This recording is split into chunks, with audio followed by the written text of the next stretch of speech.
muerto en el más allá, con esa balanza que pesaba el corazón y una pluma, y si el corazón, cuando iba contando sus cosas, pesaba más que la pluma, era eyectado y desaparecía de la historia. En cambio, si la pluma permanecía en su lugar, iba a una especie de paraíso egipcio para la eternidad. Este problema del más allá es algo que ha atormentado al hombre desde los orígenes hasta nuestros días, y lo sigue haciendo. Hasta esta cantante norteamericana que dice ¿qué hay detrás de la cortina? What is behind the curtain, ¿no? Es decir, esta tortura por el más allá, por saber si vamos a trascender o no, si algo va a pasar, ¿no? Y también vamos a ver que esta balanza se da en Homero, en dos momentos. Estoy haciendo una revisión de la clase anterior, En dos momentos se da, uno es cuando Zeus pesa en la balanza a los aqueos y los troyanos y desciende el platillo donde están los aqueos, por lo cual sabemos que durante un buen tiempo los troyanos van a ir ganando.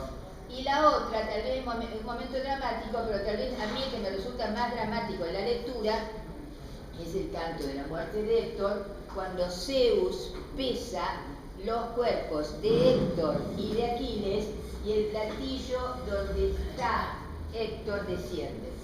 Esto es bastante interesante porque nos habla de divinidades, por supuesto que son antropomórficas, pero divinidades que también están sujetas al destino, a la moira.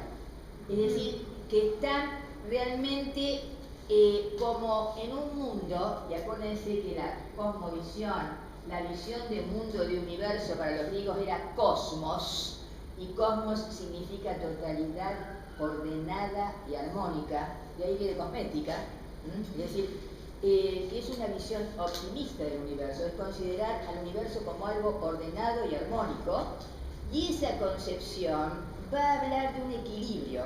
El ideal sería la sofrosine, la armonía total.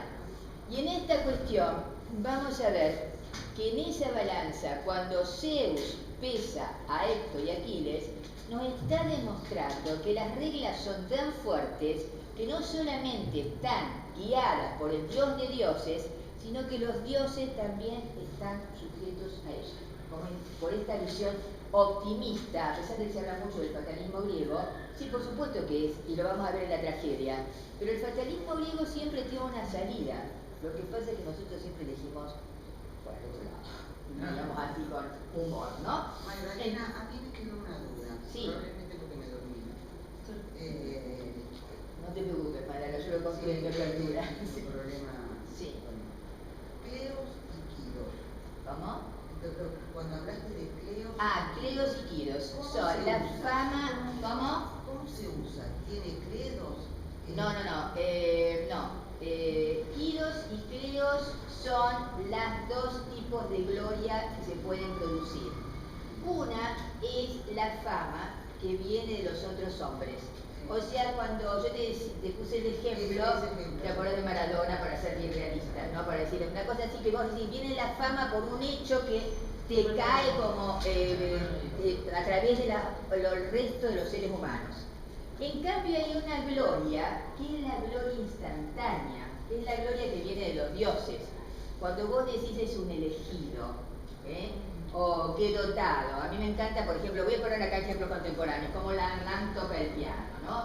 Y digo, realmente un elegido, es decir, un dotado, Mozart, para irnos más atrás, un elegido, un dotado, alguien que no tenía que ensayar, ni escribir borradores, ni nada.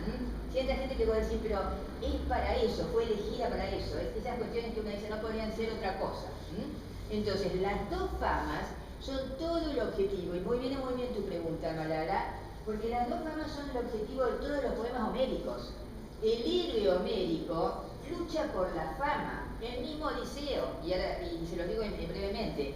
Aquiles prefiere una vida breve y corta, pero gloriosa, con Cleos y Quiros, antes que una vida larga y común. Él tiene la posibilidad de elegir. Y elige la vida corta y gloriosa, que es el típico héroe homérico de ese momento histórico. Y en esto tenganlo muy en cuenta porque a veces no comprendemos y cada época necesita, emerge de esa época, un héroe determinado y diverso. En la época de la Grecia del siglo VIII a.C. tenemos el héroe guerrero. En la época de Odisea, que nos damos cuenta que fue escrita un siglo después, tenemos el héroe astuto, Odiseo, el que tiene que intentar sobrevivir, salir adelante, le pase lo que le pase. Por algo Joyce elige a su héroe y le pone Ulises, porque James Joyce, a principios del siglo XX, considera que un judío de Dublín, en una ciudad como esa, en el siglo XX, es prácticamente un héroe para poder sobrevivir. Desde la actitud heroica ante la vida, en Odiseo está y está a través de su inteligencia. Ya no son las armas, sino que es la inteligencia astuta y a veces artera. En cambio, acá, en el que vamos a ver hoy, que es Hesíodo, que viene aproximadamente un siglo después, en el siglo VII, nos encontramos que el guerrero y el sagaz Odiseo aventurero ha sido reemplazada por el campesino, por el hombre trabajador. Esto es una cuestión extraordinaria. Hesíodo escribe dos textos. Uno es Teogonía, que es sobre el origen del mundo, y la otra es Trabajos y Días, que es precisamente sobre Erga y Gémera, sobre los trabajos del campo y sobre la defensa del trabajo. Es decir, si tuviese que resumirles a Homero, les diría, Homero en Ilíada, Homero a quien haya sido, ya lo hablamos, a eso no voy a volver, Homero quien haya sido, el héroe tiene que tener la arete, en la Ilíada, la arete, la excelencia guerrera.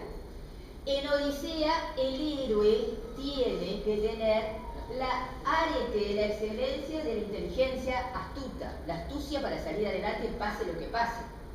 En Hesíodo aparece otro héroe, que es el trabajador campesino, educado, instruido y en la justicia. Acá sí ya hablamos de un planteo de justicia mucho más avanzado y mucho más profundo, se puede decir, que en Homero. En Homero habíamos visto la balanza, vemos aparte los ancianos sabios, que eso no lo puse en el PowerPoint porque ya me parece demasiado, el anciano sabio del mar Nereo, es decir, los ancianos son muy respetados, tanto en la Ilíada como en la Odisea. Y en esta cuestión vemos que en Homero hay atisbos de la justicia. Esa justicia que era themis, la justicia entre familias, y dique, la justicia entre las distintas tribus. Acá ya Hesíodo nos habla mucho más de dique, porque necesita de esa dique, aunque nos habla también de Temis y le da un lugar honorable, que ya lo van a ver, es decir, que son planteos que vienen desde los orígenes de la humanidad, que son planteos eminentemente necesarios para poder vivir en sociedad, y en las cuales todavía no he recorrido dos términos que son bastante interesantes: nomos, la ley, las nomoi, las leyes, y hay dos. Hay dos, si ustedes van a un diccionario de griego van a encontrar honor, pudor, pero en realidad el hay dos implica el sentido moral. ¿Vieron? ¿Cómo les podría explicar en un sentido contemporáneo? Cuando uno dice, yo no puedo hacer eso no va conmigo.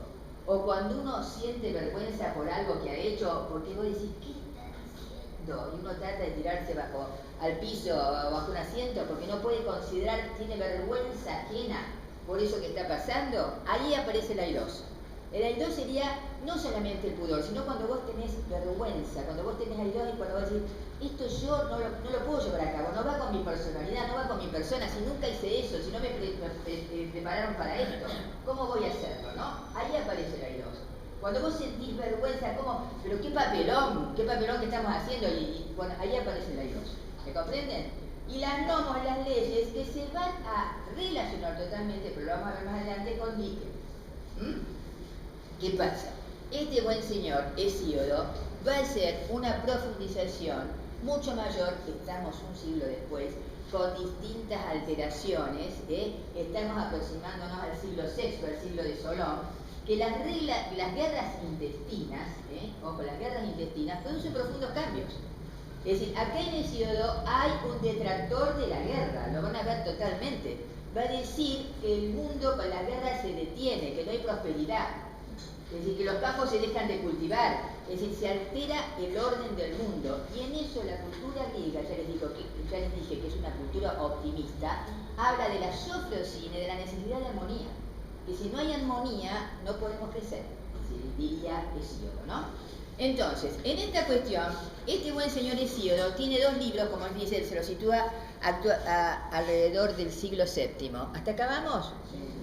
¿Hasta acá vamos? Bueno, se los sitúa... Sí, sí. ¿Qué pasó con estos siglos? 19, 20. Yo no llego y te dije que no iba a hablar de nuestra época.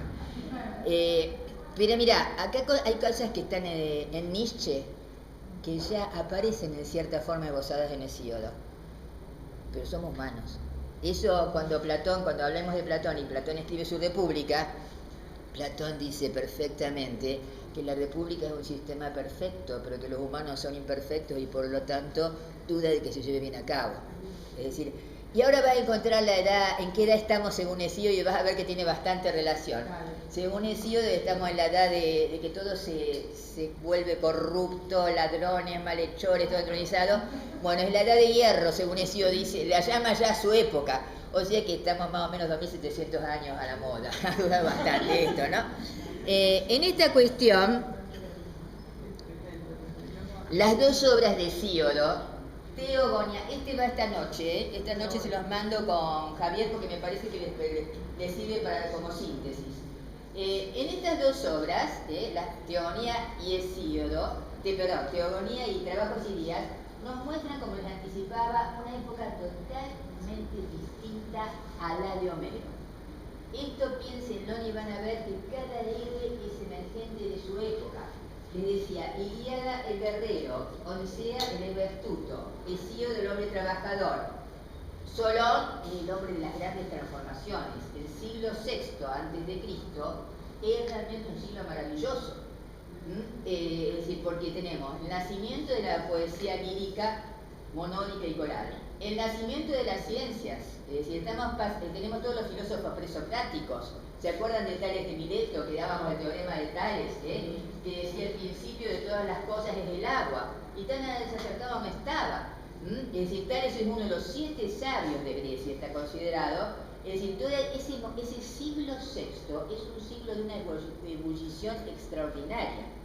Pero ahí tenemos el héroe ya que se aproxima a nuestro mundo y donde, como dice François Châtelet, la razón tiene un lugar y época de nacimiento. Grecia, siglo VI antes de Cristo. Porque ahí es cuando los mitos empiezan a ser reemplazados por la filosofía. Tales de Mileto y todos los filósofos presocráticos, Anaxágoras, Empédocles y demás, están dando el escalón necesario para que el hombre siga adelante, para que los hombres sigan adelante. Y en esto soy bastante optimista. Mi abuela en esta época viviría. En eso sí hemos avanzado, por suerte, por más que nos protestemos y todas las prótesis, imagínense todo lo que tenemos grandes posibilidades y espero que nos encontremos de llegar a los 100 años. Así que sigamos insistiendo. Entonces, en esta cuestión, no todo está podrido en Dinamarca, quiero decir con esto, ¿no? Pero para Hesíodo, como digo ahí al principio de todo, lo más importante de todos es el trabajo y la justicia. Es decir, para Hesíodo la clave es el trabajo y la justicia. Y él dice, el trabajo no es ninguna deshonra, la ociosidad es deshonra. Y en esta cuestión vamos a ver que la inactividad es una deshonra y es el poeta de la vida campesina, como se lo conoce, porque en toda la segunda parte de Trabajos y Días da todas las instrucciones para el trabajo de campo, los días, las fechas del sembrado. En realidad esto es un delito bastante interesante, porque muchas de las obras maestras de la literatura surgen de la venganza, del odio, de la rabia y no del amor, seamos exactos, ¿no? Él se había peleado con su hermano Persés. El hermano Persés había repartido la herencia, cosas se dan cuenta que son eternas. El hermano Persés tomémoslo con humor, el hermano Persés había repartido la herencia, le habían dado su parte, y el hermano Persés después vuelve a ser lío para tener más y para quedarse con más y se va a aliar con los jueces y demás, los va a sobornar. O sea, no hay nada nuevo bajo el sol, acá está en esta cuestión, ¿no?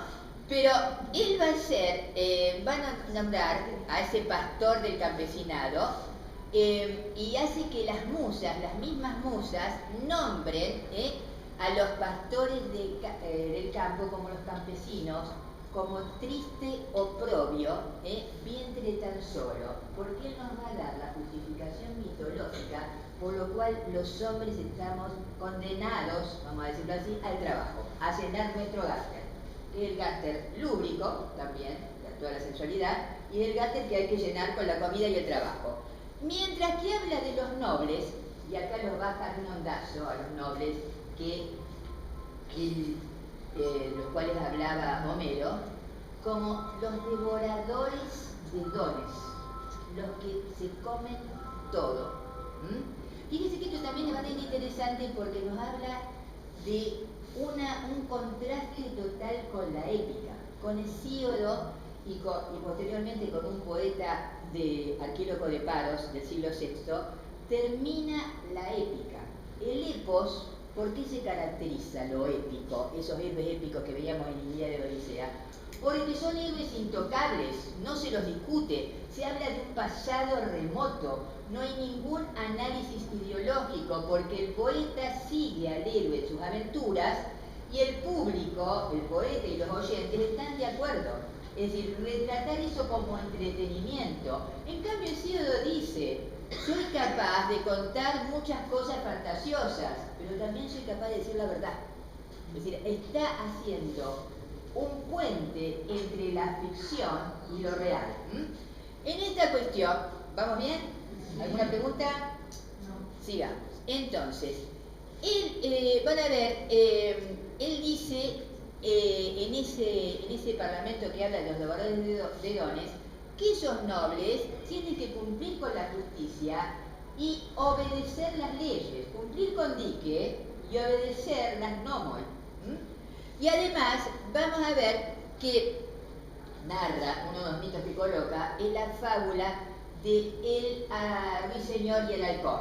Si ustedes quieren leer esto, ponen esta noche en su computadora, es para primitivos porque yo soy primitiva con la computadora, ponen esta noche en Google, Hesíodo, trabajos y días o teogonía, PDF, Gredos. Y ahí les va a bajar automáticamente, van a ver que el PDF, apretan el botón, lo bajan al texto y buscan los versos, por eso los puse, porque tienen toda la mejor traducción en la de Gredos. O sea, abren Google, ponen Hesíodo, teogonía, Gredos, e inmediatamente van a tener la referencia y lo bajan, se lo baja inmediatamente, no hay ningún problema. No es un libro que tenés que hacer todo un tratado y poner nombre, apellido, el pariente, tus ancestros por poco para abrirlo. Esto lo había enseguida. Lo que sí buscan los versos dentro del texto y seguir la flechita. Es decir, no es dificultoso. ¿Cómo? ¿Cómo? El título quiere saber. Gredos. Hesíodo, teogonía, Gredos. Hesíodo, / teogonía, / Gredos. Y ahí inmediatamente te da todas las direcciones y te va a decir cuál es la de Gredos, esa misma. Entonces, en esta cuestión va a hablar, va a comparar a los campesinos con el ruiseñor y a los nobles con el halcón, como los que les tienen agarrados, y va bien el término agarrados, porque los tienen prendidos de sus garras y no los sueltan y los someten, por lo tanto no los dejan ser. Como verán, tiene una modernidad bastante grande, Hesíodo. Y acá nos encontramos con nuestras queridas Temis y Dique. Themis, vamos a ver que aparece al principio de la teogonía. ¿Y qué pasa con esa teogonía? Que aparece Temis como la diosa venerable, o sea, digna de adoración, digna de ser venerada. Y más adelante vuelve a aparecer en el fragmento de la cosmogonía, del origen del cosmos, del nacimiento, de la creación del cosmos, y vuelve a aparecer como hija de Gea, la tierra, y de Urano, el cielo estrellado. Fíjense que esto es fantástico. Había varias teogonías, nos enteramos después, gracias a Jean-Pierre Bernard, pero la que triunfa es la que más va con toda esa mentalidad de los antiguos griegos. Entonces, Hesíodo plantea en su teogonía una teoría de que el principio era el caos, pero no el caos como lo connotamos nosotros como desorden, sino el caos como abismo, como espacio abierto, como la nada, diría en un lenguaje sartreano, ¿no? La nada. Del caos primordial, fíjense cómo coincide con los datos de la física cuántica y demás, del caos primordial surge como primer principio discriminatorio Gea, la Tierra, Gaia, y ahí vienen todas las palabras relacionadas con geografía. E inmediatamente de Gea nace Eros, que ahí no es todavía el dios del amor, sino el deseo, el principio generador sin el cual nada es posible. ¿Vieron esos días de 50 grados en Rosario cuando uno dice no tengo ganas de nada? Bueno, falta Eros. Ahí no es el dios del amor todavía. Más adelante sí lo es el mismo Hesíodo, Pero es el deseo, sino cuando uno dice no tengo ganas de hacer esto, ya estoy cansado, lo hice tantas veces y vuelve, ahí estaría. Gea, Eros, Erebo, que serían las tinieblas, y Nix, la noche. De Gea nace Uranos, el cielo estrellado. Y ahí tenemos la primera discriminación del mundo. Gea, tierra, Urano, cielo.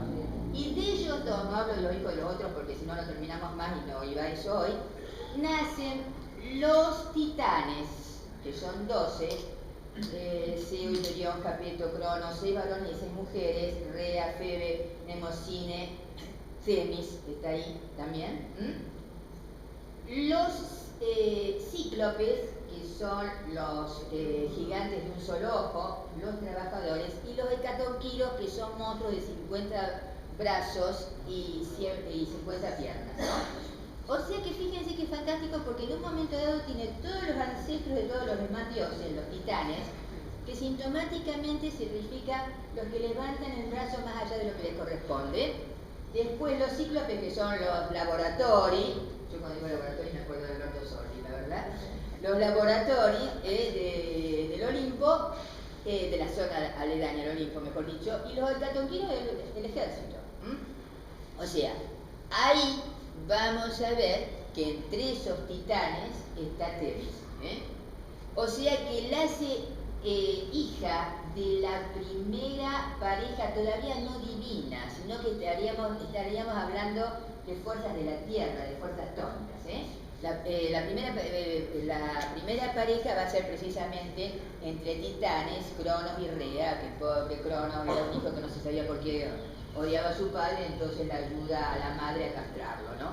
Por lo cual Lorena Bobbitt es una antigüedad, tiene como 3.000 años, ¿no? Bueno, yo tengo mucho humor negro, se los aclaro, pero los que no me conocen, ¿no? Porque es espantoso.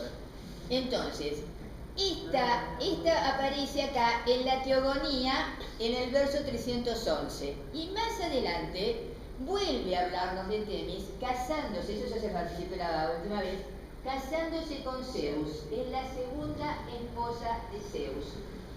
Esta segunda esposa de Zeus le da lo que la primera no podía darle. La primera le dio la inteligencia astuta. Sin inteligencia no se puede gobernar, ¿no? Está diciendo Hesíodo. Si no vieran, sigo con el humor negro, si no vieran con todos los chicos que tenemos en el elenco internacional, bueno, es como el tango, se moría nuevamente de dolor e indignación. Y entonces, cuando se casa con Zeus, engendra a las Horai, que son las estaciones, que son 3. Eunomía, Irene y Dike. Eunomía lo podemos traducir como el buen gobierno, que ya lo vimos con Solón, o como el orden. Irene es maravilloso. Yo no sé, a mí no me gustaba el nombre, pero ahora cuando sé lo que significa Irene es la paz. Irene es la paz. Eso significa el nombre Irene.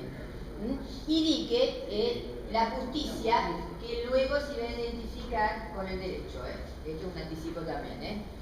En segundo lugar, dice Hesíodo, se llevó la brillante Temis, que parió a las Horai, a Eunomía, Dike y la floreciente Eirene, las cuales protegen las cosechas de los hombres mortales, y a las Moiras, a quien Zeus otorgó la mayor distinción, a Cloto, Láquesis y a Tropos. que conceden a los hombres mortales el ser felices o desgraciados. Las moiras son las que determinan el destino del hombre y se encuentran por encima de los hombres y de los mismos dioses. Eran tres, Cloto, la que está hilando, Láquesis y Atropo. Láquesis la que teje el momento presente y Atropo la que corta el hilo. Esperemos que demore. Entonces, en esta cuestión saqué esta copia de esta tumba porque me parece maravillosa, una tumba del siglo XIX, que son las tres moiras, es un relieve que me parece extraordinario. Fíjense cómo el escultor ha sabido plasmar las tres actividades de las diosas. Y en el grabado arcaico de arriba están las estaciones que, si ustedes ven, ahí dice Eunomía en el medio, Airene en la primera y Dike en la tercera en griego arcaico. O sea, en estas cuestiones tenemos ya las dos grandes producciones, se puede decir, la gran fertilización de Zeus con Temis, ¿no? Que son las que dictaminan el orden del mundo. Y esto ténganlo en cuenta porque va a aparecer después en los grandes momentos de conflicto de la humanidad. Cuando se muere Alejandro Magno, por ejemplo, no es casual que surjan ciertas filosofías, no es casual que surjan ciertos héroes. Es decir, en la época de la polis, el héroe es un héroe trágico, como vamos a ver más adelante, porque es un héroe que ya se problematiza. Ya no es un Aquiles, ni un Odiseo, ni un campesino que la tiene clara como un cuadro de Millet, sino que es un héroe trágico porque está en medio de la guerra del Peloponeso, que se le está viniendo el mundo abajo. Es un sujeto que piensa, es un yo trágico, es un yo trágico, un sujeto que se cuestiona. Sujeto es una interpolación posterior, ¿no? Es un hombre que se cuestiona, sería lo correcto decir. Entonces, hasta acá vamos. ¿Alguna pregunta? Sigamos entonces. Acá tenemos de nuevo a las Jorai, a las estaciones. Fíjense qué magnífico este friso que está en el Louvre. Y después vamos a ver que Temis... Lo tapaste el friso. Ah, perdón. No me hagas consciente de mi engorde. Sí. Bueno, acá tienen el friso, está en el Louvre, que es realmente maravilloso. Fíjense que adelante va Zeus y atrás van las Jorai con las herramientas que vendrían a ser también para los cultivos. Zeus va con el cetro. El cetro viene de todas las sociedades orientales y del mundo griego. El que tiene el cetro en la antigüedad griega tiene el poder. Cuando quieren hablar en la Ilíada, se parece que no hablan nada contemporáneo, por favor. Cuando quieren hablar en la Ilíada, se pasan el cetro. El que tiene el cetro es el que tiene el derecho a la palabra. Y es también Zeus, el que tiene el cetro, el que gobierna por sobre todo. Entonces, ahora lo vieron al piso, vamos porque me voy del tema, ¿sí? En esta cuestión, vamos a ver que Temis representa para Hesíodo la justicia más antigua. En cambio, Dike, que es hija de Temis y Zeus, nos está hablando de una justicia mucho más joven y mucho más necesaria para el contacto con las nuevas tribus, para la gran síntesis que es el mundo griego, que está en permanente conflicto en ese momento. Entonces, vamos a ver que lo dice él, dice, he aquí que existe una virgen, he aquí que, esto está en el trabajo de Elías, he aquí que existe una virgen, Dike, hija de Zeus, digna y respetable para los dioses que habitan el Olimpo.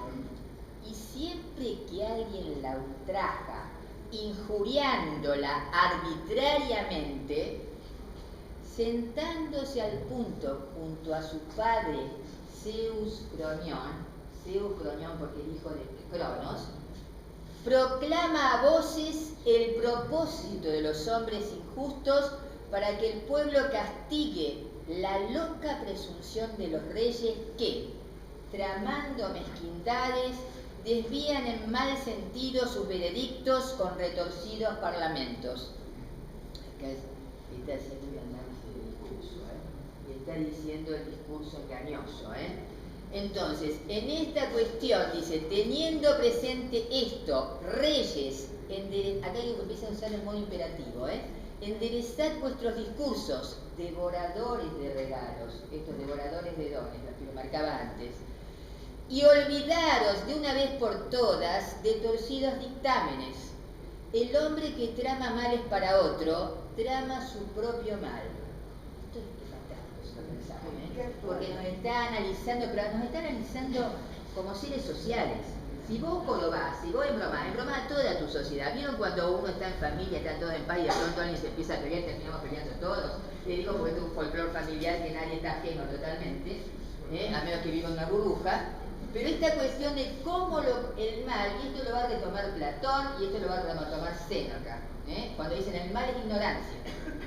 Cuando uno hace daño socialmente, se está haciendo daño también para uno mismo y para su grupo familiar.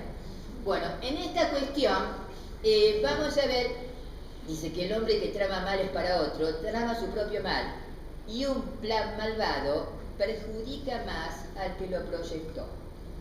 Bueno, en esta cuestión vamos a ver que está en Trabajos y Días, versos 256 y siguientes, ¿no? Las enemigas de Dike, o sea de la justicia, son tres: Eris, la discordia; Vía, la violencia que enfrenta a la justicia; y como constantemente aparece en el mundo griego, Hibris, la desmesura, el exceso. Es decir, el exceso que viola las normas. Fíjense que esto está tan claro, porque está diciendo algo que sigue apareciendo desde la antigüedad hasta nuestros días. Es decir, la discordia, Eris, pero a diferencia de Homero, Eris, que es la diosa de la discordia, los dioses Ilíadas se encargan, Zeus, de echarla del Olimpo y de echarla a los mortales. Vía, la violencia, es una forma de Hibris. Cuando hay violencia no se puede controlar y eso va en contra de la justicia. Si hay violencia no va a existir la justicia. La violencia tiene que ser contenida. Y en último lugar, la famosa Hibris. Fíjense que la Hibris, les decía, es la de mesura, el exceso. Les decía que actualmente lo nombran muchos hubris, que no está mal porque es el uso que le han dado. Lo correcto sería decir Hibris, porque es una letra Y, me falta el pizarrón, que es como una U, con una C arriba que indica el espíritu áspero. La H indicaba antes el espíritu de aspiración. Hibris, beta, rho, iota, sigma, ¿no? Es todo el exceso. Cuando les decía la vez anterior, cuando uno se va de mambo. Entonces, pero acá hay una cuestión bastante interesante. Le estaba marcando recién que Homero la echa a Eris, a la discordia del Olimpo, porque es la diosa que siempre hace lío. Pero vamos a ver que, en un momentito, que Hesíodo coloca dos Eris, las dos Érides. Una dice que es buena. Lo que pasa es que los griegos no tenían palabra para la competencia. Que es cuando vos te movilizás, cuando vos ves que estás sin hacer nada y ves que el otro crece, entonces te movilizás. O sea, la Eris mala sería esta Eris de la discordia, y la Eris buena sería el conflicto interior que te lleva a movilizarte para ponerte al día, para seguir adelante, para luchar. ¿Me comprenden? Bueno, eso es una novedad, como utiliza esta connotación de la palabra Eris Hesíodo. Ahí se ven que van a direcciones opuestas. ¿Cómo? Ahí se ve en la imagen. Sí. Que van en direcciones opuestas. Sí, y aparte vas a ver que de pronto en la última imagen que voy a presentar acá, presento a la dique y la adiquía. La dique sería la justicia y la adiquía sin justicia, como la dique le está dando un masazo a la diquía. No tenían términos medios tampoco, ¿no? Entonces, y acá, antes, él ya le había advertido a su hermano, que se llama Perseo, como se darán cuenta, ¿no? Ya le había advertido a su hermano, porque esta es una gran invocación a su hermano, con todas las instrucciones y todo, que realmente, fíjense, yo pensaba en estos libros que surgen, y que lo dije creo la otra vez, por venganza, por odio, por defensa. Piensen en la maravilla de la Divina Comedia, que en realidad Marta, ¿te acordás cuando compartíamos ese curso maravilloso de Carlo Italiano? Así, cuando Dante empieza a escribir por la furia que le han producido sus contemporáneos. Es decir, toda esa cuestión que es tan tremenda que el hombre necesita hacer lo que Aristóteles va a llamar la catarsis, la purificación, la limpieza, ¿no? Y que estos genios le hicieron a través de la escritura. Oh Persés, atiende tú a la justicia y no alimentes soberbia. Acá está la otra gibris, cuando Aristóteles, varios siglos después, diga que el hombre es un son politicón, que el hombre es un animal político, no está diciendo que todos están hechos para hacer política, sino que está diciendo que todos estamos hechos para vivir en la polis, en la ciudad-estado, y que el que no sabe vivir en la polis o es un dios o es un animal, o es un dios o es una bestia. O sea que la polis, que Aristóteles ponía con un número máximo de 3.000, 4.000 personas, es una comunidad que tiene que vivir sin hibris, sin desmesura y considerando su propia humanidad. Esto lo vamos a ver cuando alguien está henchido por la soberbia, los dioses lo van a trizar por el camino, ¿no? Y no alimente soberbia, pues mal es la soberbia para un hombre de baja condición. Y ni siquiera, fíjense que esto es lo interesante, ¿no? Van a la soberbia mala para un hombre de baja condición, pero ni siquiera la pueden tolerar los nobles. Es decir, no te diciendo no te la creas, ni los nobles la pueden llevar, sobrellevarla con facilidad cuando cae en la ruina, sino que se ve abrumado por ella.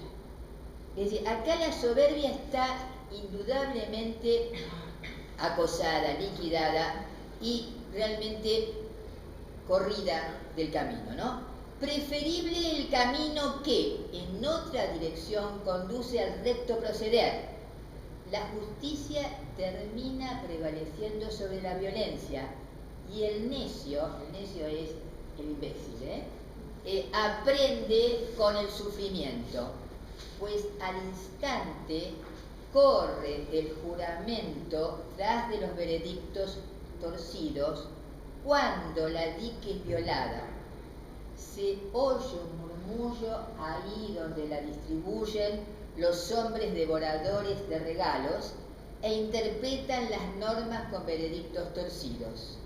Aquella va detrás, quejándose de la ciudad y las costumbres de sus gentes, envuelta en niebla y causando mal a los hombres que la rechazan y no la distribuyen con equidad. Esto es realmente un colador para la época también, para el momento histórico que se está produciendo. Esto es la hibris de la soberbia. Fíjense, todo un libro tan conocido como por ejemplo el texto de Edipo marca esta cuestión de la desmesura, del creérsela, de la soberbia, de sentirse superior y no reconocer al otro. Vemos además, sigue el texto, que ¿alguien quiere leerlo? Porque traje el libro también, lo tengo todo marcado. ¿Alguien quiere leerlo? Lo digo para que no sea tan pesado con mi voz nada más. Bueno, para aquellos que dan veredictos justos a forasteros y ciudadanos, fíjense acá la cuestión del extranjero, porque esto también es bastante interesante, porque yo les decía que la cultura griega es una cultura de la armonía, de la sociocine, del orden, del equilibrio, y van a meter en la plaza al dios de la irracionalidad, a Dioniso, que es no solamente el que se toma todo, sino que es un dios de la alteración, es un dios que no va para nada con el imaginario griego, es el dios más opuesto y ellos lo colocan en la plaza, como diciendo que lo irracional también está en la sociedad, que no es algo ajeno a la sociedad. Y en esta cuestión, vamos a ver, dice, y no quebranta en absoluto la justicia, ciudad se hace su ciudad se hace... Ay, estoy hablando sin el micrófono, ¿me oyen lo de atrás? No, pero perfecto. ¿Qué? ¿Acaso mi amiga de César me decía hablar abajo más? Bueno, la paz, dice, su ciudad se hace floreciente y la gente prospera dentro de ella. La paz nutridora de la juventud reside en su país y nunca decreta contra ellos la guerra espantosa Zeus de amplia mirada. Jamás el hambre ni la ruina acompañan a los hombres de recto proceder, sino que alternan con fiestas el cuidado del campo. Acá en septiembre en esta época eran todas las fiestas de la fertilidad, las fiestas en honor de Dionisos, y alternan con fiestas el cuidado del campo. La tierra les produce abundante sustento y en las montañas la encina está cargada de bellotas en sus ramas altas y de abejas en las de en medio. Las ovejas de tupido vellón se doblan bajo el peso de la lana. Las mujeres dan a luz niños semejantes a sus padres y disfrutan sin cesar de bienes. No tienen que viajar en naves y el fértil campo les produce frutos. A quienes en cambio solo les preocupa la violencia nefasta y las malas acciones, contra ellos el crónida Zeus de amplia mirada decreta su justicia. Muchas veces hasta toda una ciudad carga con la culpa de un malvado cada vez que comete delitos o proyecta barbaridades. En síntesis, está diciendo Hesíodo: trabaja, sé justo y no tengas soberbia, no te la creas, diríamos nosotros. En esta cuestión vamos a ver, no me acuerdo cuál venía ahora, diversos mitos acompañan el discurso de Hesíodo. Uno es la división de las Érides, el otro es el mito de Prometeo y Pandora, el otro es el mito de las 5 edades y el otro es la fábula del halcón y el ruiseñor, que ya les anticipé. Voy a ver si esto anda. Hola. Muy fuerte, no, es para... Bueno. Entonces, en esta cuestión, la división de las Érides. Les dije ya, se los anticipé, existe una Eris mala. Está pasado hoy en tu correo, vas a tener esto, lo pueden bajar perfectamente cada uno, porque se lo mandé a Javier esta mañana. Y me dijo, ya está, lo mandó a eso cerca del mediodía. Porque mi intento de hacer un WhatsApp grupal fue frustrado por mi pericia característica. Bueno. Existe una Eris mala, la discordia, y otra buena, la que nos mueve a lo que traduciríamos nosotros como competencia, al querer crecer, al hacer mérito. El mito de Prometeo y Pandora. El mito de Prometeo y Pandora, vamos a ver que luego de la separación de los dioses, los humanos están obligados a trabajar para llenar su gáster, con el sudor de su frente. Pero esto no es una maldición, porque a ese precio se puede alcanzar la arete, la excelencia. Me voy a detener, ¿cómo vamos en tiempo? Me voy a detener un momentito en este mito, porque este mito está amalgamado en los dos textos de Hesíodo, en Teogonía y en Trabajos y Días. Y acá, debo de ser honesta, no lo puse acá porque es bastante interesante, porque es el mito que da Hesíodo para explicar el origen del fuego, a través de Prometeo, que le arrebata el fuego a Zeus en una caña hueca, con lo cual hablaríamos del progreso técnico, es decir, de toda la tecnología. Fíjense que Prometeo es uno de los mitos que se recorre hasta la actualidad y que vemos en la estatuaria de todas las ciudades del mundo. Está el Prometeo del Rockefeller Center, así el dorado, ahora lo vemos como con ese círculo que estaría simbolizando el mundo. El Prometeo que aparece en Tel Aviv, enfrente de un museo, como marcando también el avance que es necesario en el hombre. En Filadelfia hay otro Prometeo. Tenemos pinturas de los muralistas mexicanos que aparecen en la Universidad de Columbia. Es decir, tenemos, bueno, lo tenemos a Frankenstein, escrito por Mary Shelley, que es el moderno Prometeo, es decir, el hombre que va más allá de todo lo científico. Y siempre que hablo de Mary me acuerdo, pobre, que lo tuvo que vender por 2 pesos y después seguirían cobrando dividendos hasta hoy. Pero Prometeo también es una película bastante mala que dieron en cine, porque también en Prometeo se liga al origen del hombre.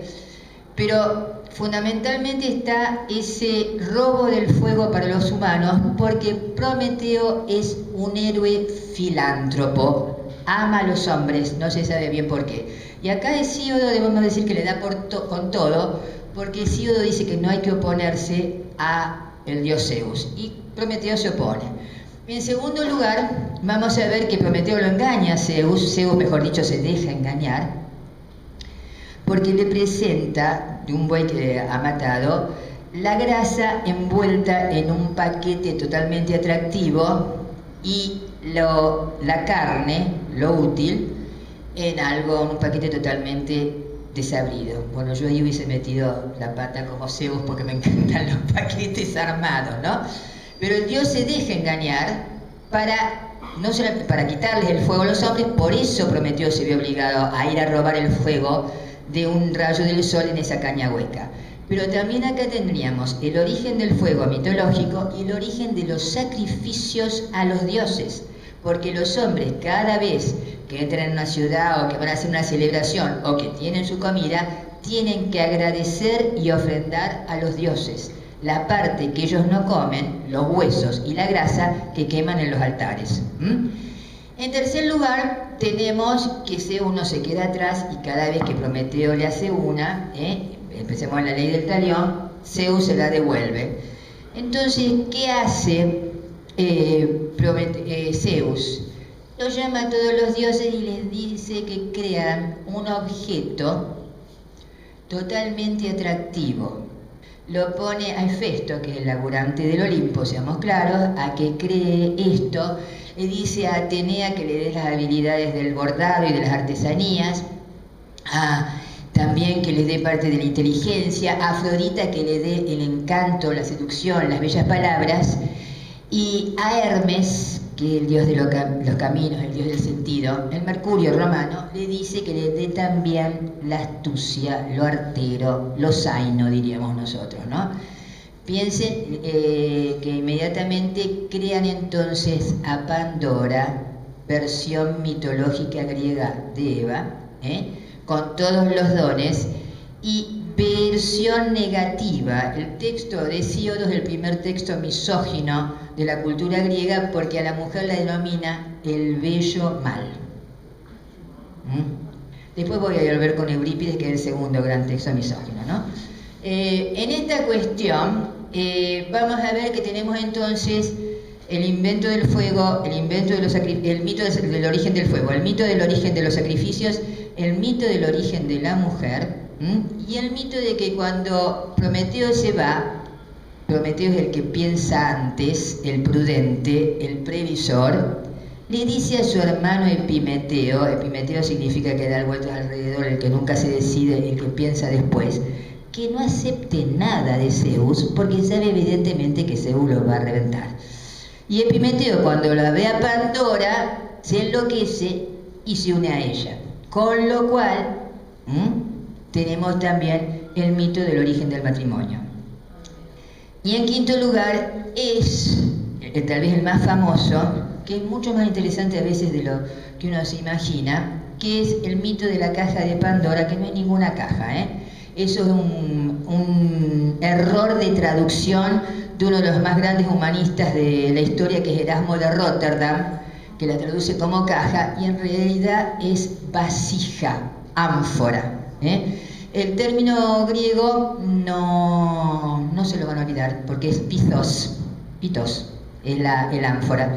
Y en esa cuestión le manda también una ánfora maravillosa, que la curiosidad, que las ansias de saber, y fíjense que esto es bastante interesante, porque como diciendo que todo el conocimiento humano también tiene un límite, hace que Pandora destape la tapa y escapen todos los males, que sería la justificación mitológica de todos los males en la humanidad. Entonces, en esta cuestión, lo único que queda, y acá no voy a traducir la esperanza, la palabra griega se transcribe como el pis, tampoco se van a olvidar pitos y el pis, es muy fácil. El pis, que se traduce generalmente como esperanza, pero que prefiero traducirla con el traductor de Gredos, como lo dice al pie de la página, como la espera. como la espera, porque si traducimos como esperanza, inmediatamente en nuestra cultura judeo-cristiana, la esperanza tiene aparte en el cristianismo la cuestión de las virtudes teologales, fe, esperanza y caridad. Y entonces tiene toda una connotación religiosa. En cambio, decir que al hombre ante los males solo le queda la espera, o sea, es decir también, solo queda ver qué es lo que se nos viene ahora. Esperemos que sea bueno, digo yo. Bueno, entonces este mito de Prometeo en Hesíodo tiene la fundamentación de decir que vos, a partir de toda esa separación de los dioses y los hombres, estás condenado a llenar tu estómago, a llenar tu panza. De esto nada te va a salvar, encima de ser la justificación de todos los demás orígenes, ¿no? Luego viene un mito que es muy interesante también, que es el mito de las edades, porque aparece en distintas culturas. El mito de la edad de oro, el mito de la edad de plata, el mito de la edad de bronce, el mito de los héroes y del hierro. El mito de la edad de oro es un mito en que todos los hombres precisamente se distinguen porque pueden convivir, porque la muerte les viene como un sueño fácil, como que todo sucede en la forma más benévola, como un gran paraíso. En el de plata vamos ya en caída. En la de bronce son guerreros sustraídos a la violencia. La de los héroes, algunos suponen que es una interpelación posterior, pero es la edad de los héroes que forman parte de la mitología griega.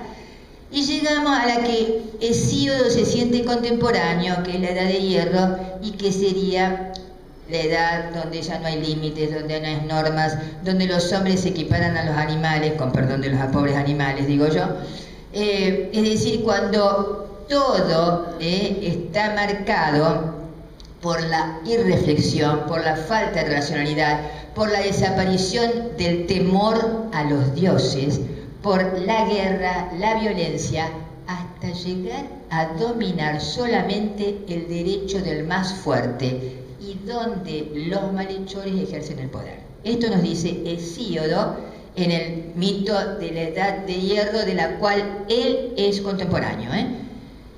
Y en la fábula del halcón al prisionero, esta sí la copié porque era breve. Vamos a ver que hay un halcón que habla con un ruiseñor variopinto y que lo lleva agarrado del cuello muy alto, entre las nubes, atrapado con las garras, y dice: este gemía lastimosamente ensartado entre las corvas uñas de aquel, que en tono de superioridad le dirigió estas palabras: infeliz, ¿por qué chillas? Ahora te tiene en su poder uno mucho más poderoso. Irás a donde yo te lleve por muy cantor que seas y me servirás de comida si quiero o te dejaré libre. Loco es el que quiere ponerse a la altura de los más fuertes. Se ve privado de la victoria y además de sufrir vejaciones es maltratado. Así dijo el halcón de rápido vuelo al ave de amplias alas. Esto está entre Trabajos y Días. No es posible llegar a un fin mediante la contienda y la injusticia, dice Hesíodo en este mito. A diferencia de la educación de los nobles en Homero, encontramos en Hesíodo la educación popular, una doctrina de la arete, o sea, de la excelencia, de la virtud, dirán los romanos, del hombre común. Es decir, acá hay un ensalzamiento total del campesinado y del trabajador, seamos claros, lo cual es un cambio total en la perspectiva de lo que se ve que es el héroe. ¿Alguna pregunta? Bueno, entonces, en esta cuestión vamos a ver que Verdross, en la filosofía del derecho del mundo occidental, dice: en Hesíodo está el germen de la filosofía del derecho. Nestlé, esto lo interpolo acá, dice que en Hesíodo ya vemos la moral que vamos a ver en Nietzsche en el siglo XIX, ¿no? El mundo está regido por leyes protegidas por los dioses. En la naturaleza no todo se somete a un mismo orden. La ley y la ley y debía, ahí hice una mala conexión, perdón. En la naturaleza no todo se somete a un mismo orden. La ley y vía, ese de esta de más, perdón, la ley y vía, la violencia, rigen la naturaleza irracional, constituye la ley de la causalidad. Entre los hombres, en cambio, impera la ley de dique, o sea, la ley ético-jurídica de estar obligado, que debe ser obedecida, pero de hecho puede ser violada. Fíjense qué claro que es lo que interpreta Verdross, ¿no? Cuando los hombres se apartan de una vida conforme al nomos de dique, o sea, a las leyes, a la ley de dique, a la ley de la justicia, caen en el desorden de vía, la violencia, hundiéndose en la hibris, en la desmesura. Pertenece a la esencia del hombre vivir conforme al derecho, por eso me remonté a 4000 años antes de Cristo. Por lo tanto, este no se puede deducir del mandato de una voluntad arbitraria, sino de aquellas normas que reflejan el ser peculiar del hombre, el ethos, el carácter del hombre. Esto es para mí extraordinario, este análisis realmente, porque aparte es muy claro. La jurisprudencia y la legislación, nos dice Verdross interpretando a Hesíodo, no son actos puros de voluntad. Por tanto, los hombres que las realizan deben contemplar cada caso para resolverlo a la luz de dique. La diosa tiene su parte de verdad, cuya esencia es develar lo oculto y revelarlo, decirlo, porque también en otras palabras del sánscrito y demás, dique se relaciona con palabras que dicen que quien tiene la dique muestra, dice. Es decir, el poder de la palabra está en dique también, Las sentencias que no traducen a dique son solo apariencias jurídicas, ni auténticas ni verdaderas. ¿Alguna pregunta? Es fuerte, El comentario que hace es fuertísimo. Y piensen que esto llega hasta la moral de Nietzsche, lo que dice, esto lo dice un gran estudioso de los griegos que es Nestlé, igual que las leches y todos los productos Nestlé. Nestlé, que analizó el espíritu griego y demás, dice que precisamente en los griegos, que Nietzsche estudió también, está la moral que ya aparecía en Hesíodo, ¿no?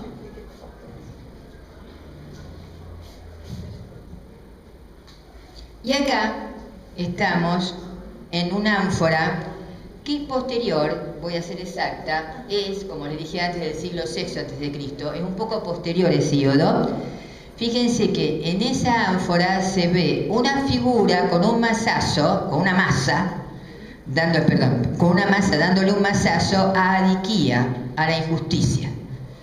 Es decir que hay una creencia total en un orden del mundo y en un respaldo de la justicia por parte de Zeus.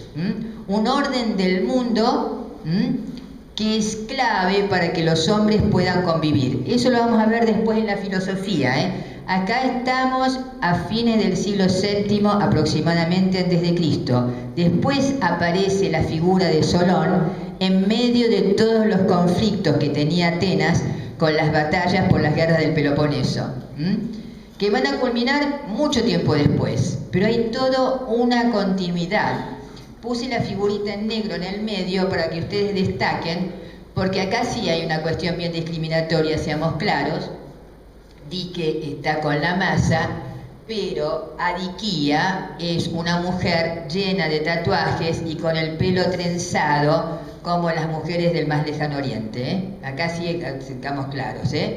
Entonces, pero le han puesto la imagen como que ahí estaba lo injusto, cuando en realidad las leyes más antiguas venían de Marduk y del código de Hammurabi, seamos claros, que si bien hablaba de la ley del talión, hay ciertos pasajes que son realmente bastante interesantes, pero no es mi especialidad la literatura oriental, pero yo lo estuve leyendo el año pasado y hay ciertos pasajes que realmente son dignos de tener en cuenta porque hablan de sociedades originarias, pero que van a manejar este código de la justicia como aparece en todas las sociedades, o si no, no podemos convivir. En esta cuestión, la bibliografía que utilicé para esta clase, tenemos tiempo, porque ya está, yo digo que esto es un grado de ansiedad, no, sí tenemos tiempo, tenemos tiempo. La bibliografía que más especifica la fuente es el texto de Hesíodo, de Teogonía, y que ahí lo tienen. Buscan Hesíodo, Teogonía, Gredos, como les dije antes, Madrid, España. Después utilicé un excelente texto de una amiga mía, Silvia Carreras, que cuando trabajaba en la Universidad del Litoral escribió Ley y Justicia en la Antigua Grecia, que está en Justicia, Democracia y Derechos Humanos, un enfoque filosófico, Universidad Nacional del Litoral, Santa Fe, Argentina. Después manejé un texto de Dover, que lo voy a volver a manejar, que es posterior porque él habla de Greek Popular Morality in the Time of Plato and Aristotle, o sea, la moralidad griega popular en los tiempos de Platón y Aristóteles, que es bastante interesante porque va marcando cómo todos hablan de esta problemática. Después de Dushman, trabajé los mitos griegos y fuentes orientales. Esta es una francesa que es un monstruo de saber, que es de Le Belles Lettres, una editorial que en lenguas clásicas es Loeb en la lengua inglesa, y Le Belles Lettres son siempre lo superior, porque están los textos originales. Pero es muy interesante ver cómo todos estos textos, la cosmogonía y demás, Ilíada, temas de Homero y Hesíodo, se basan en textos orientales, seamos claros, y después este texto que a mí me fascina, que es de Hermann Frankl, que es Poesía y Filosofía de la Grecia Arcaica, que es de la editorial La Balsa de Medusa, que es donde yo he analizado también el texto de Solón, que es uno de mis favoritos. Para mí Frankl es un sabio realmente, y es muy buena las traducciones que él hace de los textos. Y después un texto de Jäger, Werner, Paideia, que es bastante famoso, porque el término paideia, que muchos traducen como educación, de ahí viene paidos y demás, en realidad el término es mucho más profundo, porque ese término paideia abarca no solamente la educación, sino también la formación y la cultura. Fíjense qué modernidad que tiene el término, ¿no? Cuando hablamos de paideia estamos hablando de la formación de los individuos, estamos hablando de la educación y estamos hablando de que todo eso parte de una cultura. O sea, lo que estamos viendo actualmente hoy estaría condensado en ese término, ¿no? Y creo que esta era la última. ¿Van 12? Sí, me parece que era la última. En esta cuestión, sí, en estas cuestiones tenemos un breve tiempo. ¿Alguna pregunta?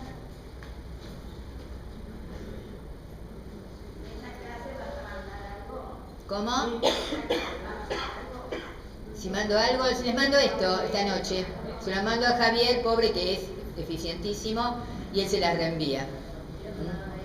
Vieron que se me pasó un error, disculpen el de que está de más ahí con mi obsesividad, cuando estoy apurada, no me di cuenta.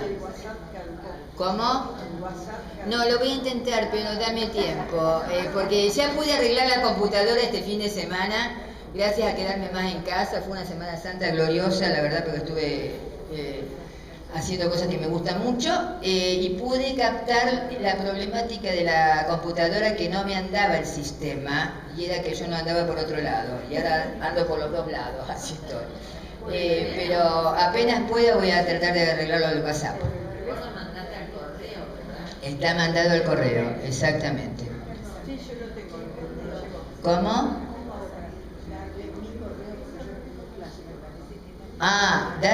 Dámelo a mí, dáselo a Javier, pasalo a los que no tienen el correo dado, anótense en la materia si pueden.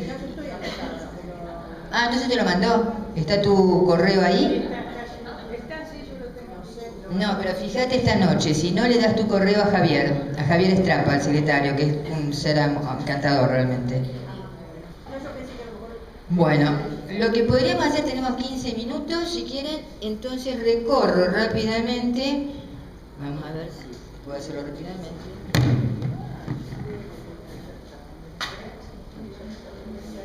Esto.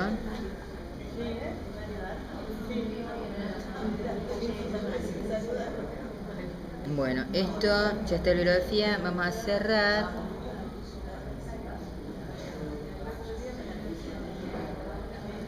Bueno, esto es lo que van a ver esta noche, lo recorro muy rápidamente.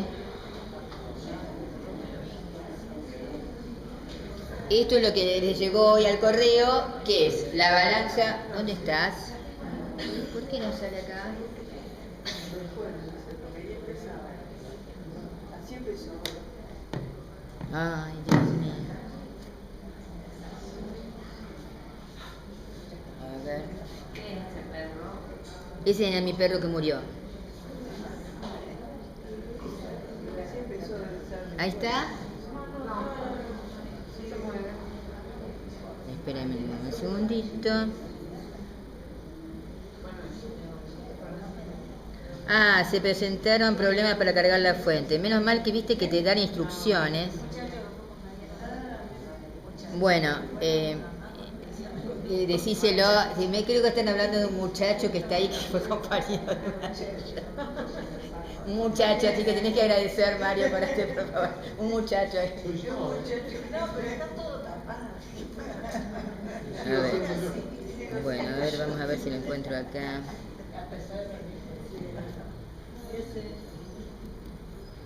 Bueno, acá estaba. Es lo que van a ver esta noche en su casa. Que Sigue el perro.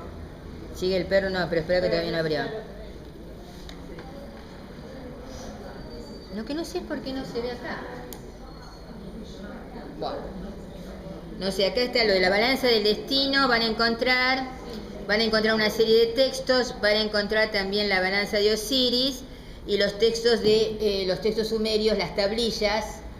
Piensen en esa maravilla, en esa revolución que va a ser la escritura para los seres humanos, porque ya los sumerios, los mesopotámicos, las tenían desde casi 1700 años antes, y la verdad le debemos la escritura a la economía, cuando tuvieron que hacer los sellitos para marcar los distintos mercados, ¿no?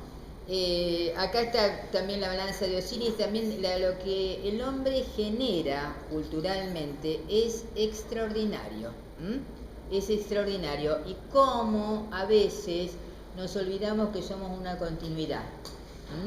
Yo creo que, vieron que actualmente se usa mucho decir ya fue, los chicos usan ya fue, pero ya fuimos, ya somos por lo que fuimos. Yo digo que la clave está en las palabras de Calcas, el vidente, en los primeros versos de Ilíada, que es el que sabe lo que es, lo que fue y lo que será. Hay que tratar de ser lo más aproximadamente abarcativos para comprender lo que nos pasa. No puedo, he fracasado en mi intento, no sé por qué, ya acá la estoy viendo, el PowerPoint. No sé qué hizo esta chica, ella también le costó, cosa que a mí me levanta el ánimo, porque digo, no soy la única animal del rebaño. No, pero no. Y a ver este si sale. Tampoco. No, es que no abre.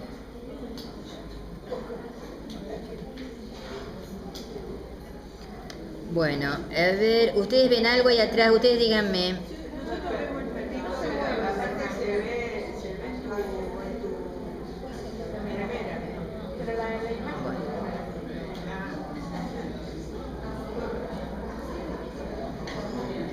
Ahí cambió. ¿Ahí? Ah, ahí está. Soy cada vez más. ¿Se acuerdan del chiste del helado? Bueno, en esta cuestión, ¿y ahora cómo hago? Paren que ahora estoy totalmente desconcertada, porque me salió ahí, pero no... No, es que no sé cómo pasa. Ah, vamos a ver.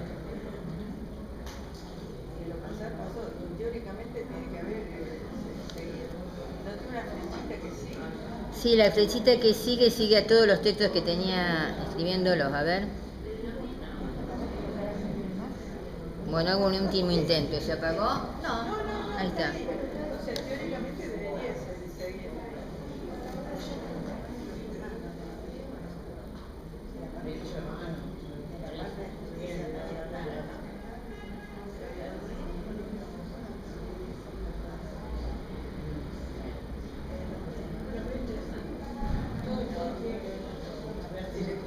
Bueno, acá tenemos, bueno, acá me sale y acá no lo intento más.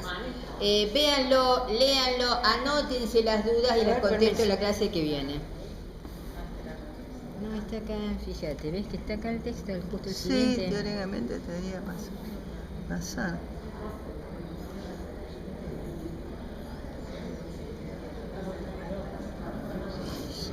No, yo no me problematizo, cuando no me sale sigo adelante. Vean bien lo de la balanza del destino y vean bien lo de la furia de Zeus cuando no se cumplen los juramentos. Lo que sí podría agregar es que los juramentos son totalmente castigados cuando no se cumplen. Se hacen frente, acá estamos en el problema del juramento, la problemática del juramento, que eso sí se relaciona totalmente con la ley, que se hacen frente a la laguna Estigia. La laguna Estigia es una laguna espantosa que existe en Grecia, pero la laguna Estigia también está al lado del mundo de Hades, del mundo del más allá. Y los mismos dioses no pueden romper los juramentos. Los dioses son castigados con un periodo corto, no tanto, pero para alguien que es alzano, que no va a morir, podríamos decir que es brevísimo. En cambio, los hombres están sujetos a esos juramentos. Es decir, acá no encontramos ya la especificación del mundo del Hades que hacía Homero en la Odisea.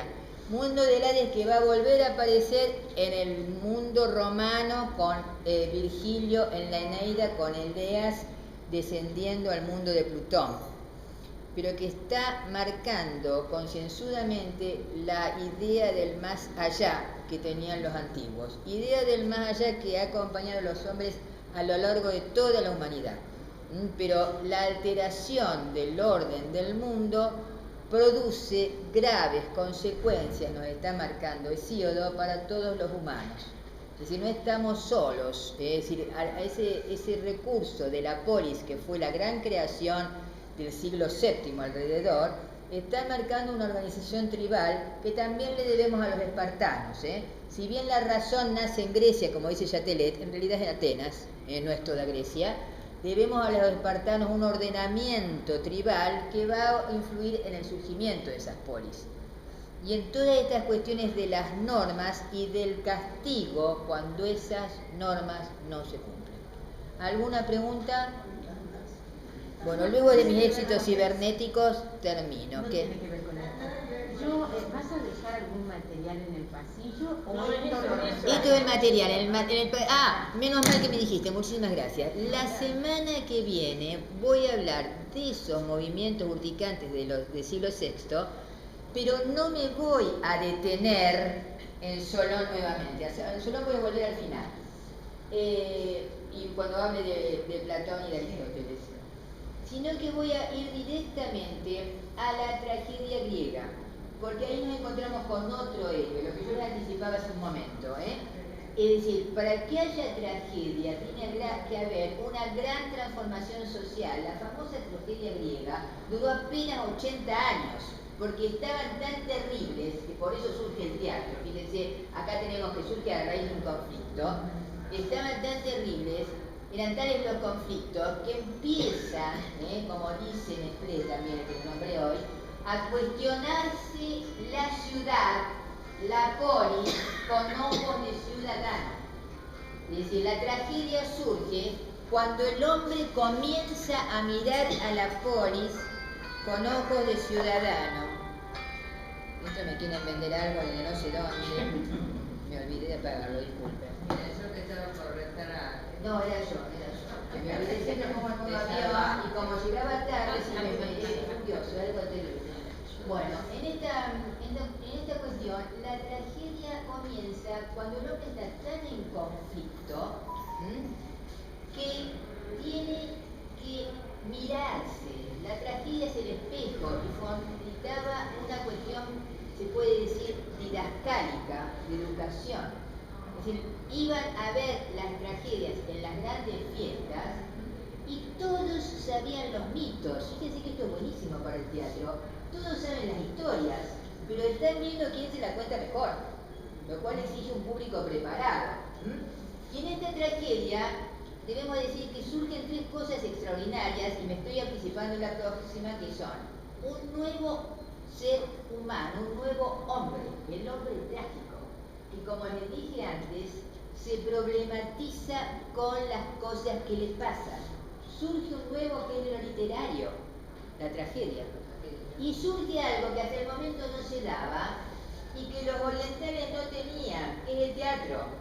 Si ustedes leen el cuento de Borges sobre Averroes, van a ver que Averroes, el gran traductor de Aristóteles, no comprendía el teatro porque en el mundo musulmán no existía el teatro.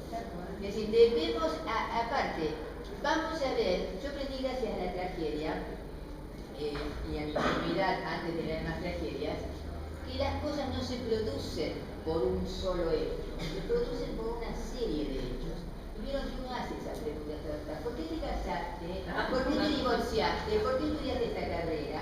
Cuando uno, esas cosas las se producen por un montón de causas, Yo les aseguro que era una convencida de que uno tenía una sola causa emergente. Vos, Susana, que sos psicóloga,